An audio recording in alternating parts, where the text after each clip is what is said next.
Hi there everyone, it's me at Teasdale again with another piece on the board.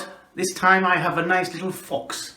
This is a birthday present for a family member, so it won't be shown until she has received it. So, shh. In this video I'm going to narrate? Is that a word? It is now. In this video I'm going to be talking in the background, trying to explain just the simple different parts of the drawing, what bits were difficult, which and why and when and who and what I did, you know, the usual. Okay, so I hope you enjoy it. Stay tuned till the end. Have fun. Okay peeps, here we are. I've already sketched out the fox, as you can see, just a basic outline. And I'm just putting in some soft white highlights just to give a bit of definition to a whiter snowy background. Just layering softly some soft pastels there just to get the basic outline put in, just nice and soft, not to fill that tooth up too much, and start building up different layers to get different slightly tonal effects with different coloured pastels.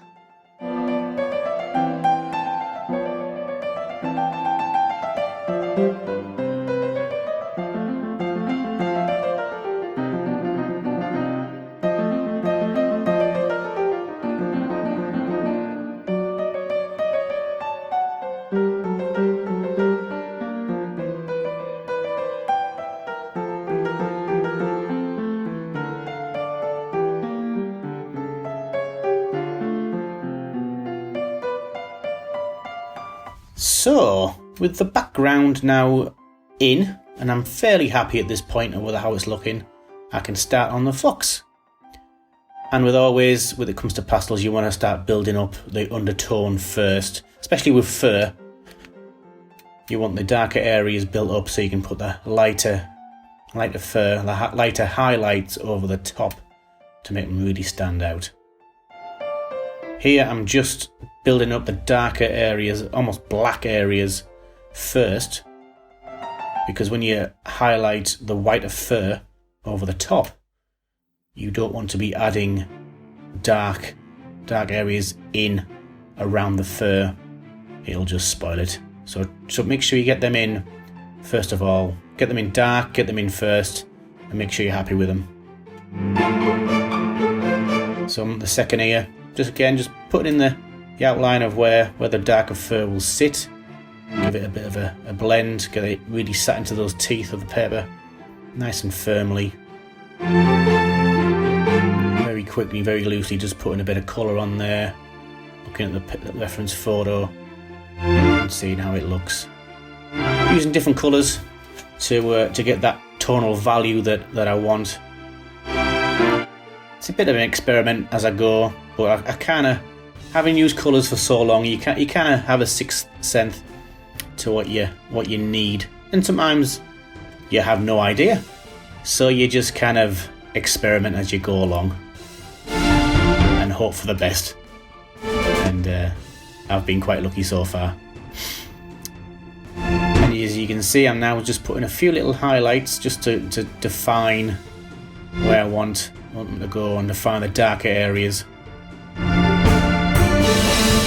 literally just laying in the lighter fur, but not too light, because I still want lighter fur on top of that, so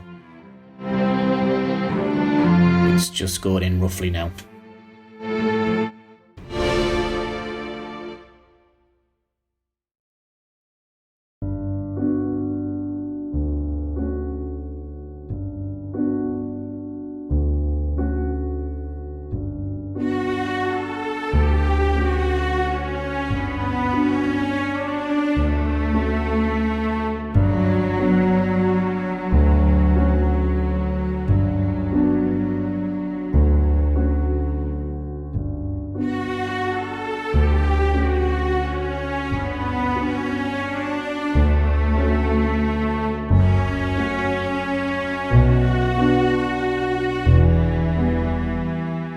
So once you're happy, you can move on. Here the ears are all in and I'm really quite pleased with these.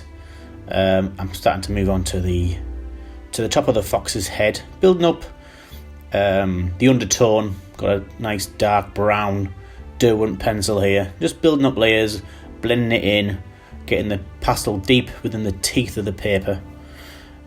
Just building up, getting that rich tone before I start putting lighter highlights of the fur on top. And you can see I've already got the eyes in here. Didn't film it for some bizarre reason. Should have, because they're lovely parts to put in. But yeah. Okay, so more of the head is now in. You can start to see the real rich red of this fox starting to pop out. I really did struggle to get the right tone needed. The deep, almost burnt sienna. I just didn't have the pencil, so I kind of had to mix and match and blend, and browns, oranges, reds, just to try and get something close. And I think I did. I think I got there in the end. But the photograph, the reference photograph, was such a vibrant colour. I did struggle to get 100% the same colour. But sometimes you don't. So you've got to kind of do your best. And if you're happy with it, then that's it. You know, you're happy with it, that's great.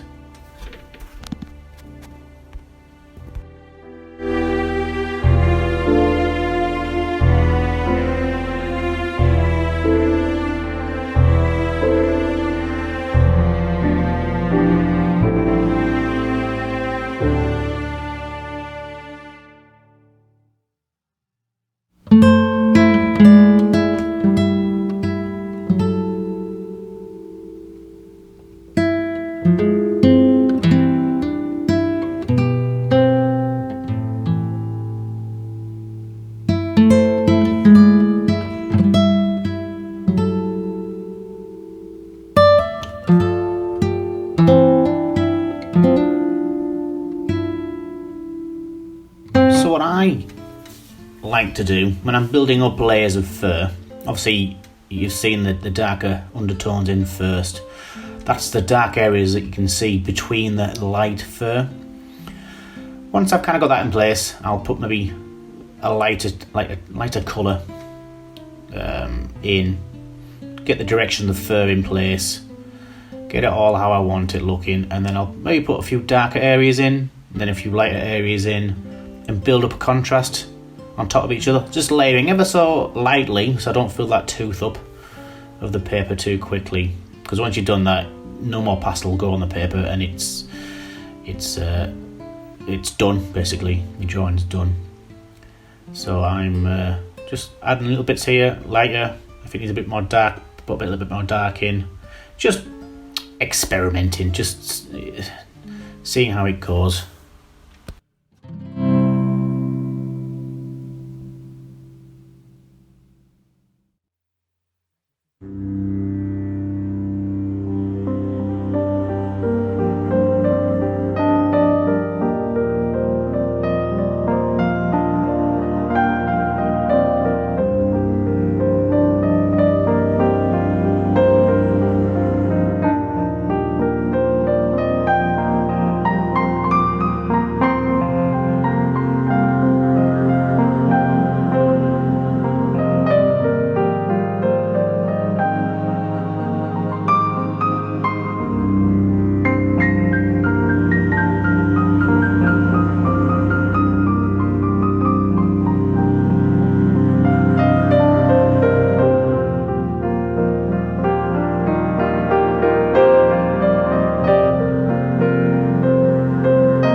And once you're happy with the certain area, you move on to the next, and then start the whole process again. Building up those undertones, getting the darkness in, looking at the picture, constantly looking at the picture, looking at which areas are darker, lighter, what kind of colour they are, and then trying to replicate that onto the into the drawing.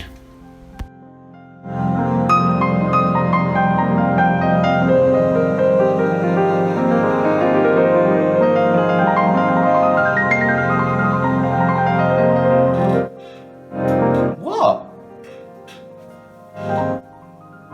Okay, so I'm about halfway through, actually more than halfway through now, and all I've got to do is build up the shaggy fur on its chest, which is time consuming because you've got to kind of plan out all the dark areas and all the light areas and make sure they all look pretty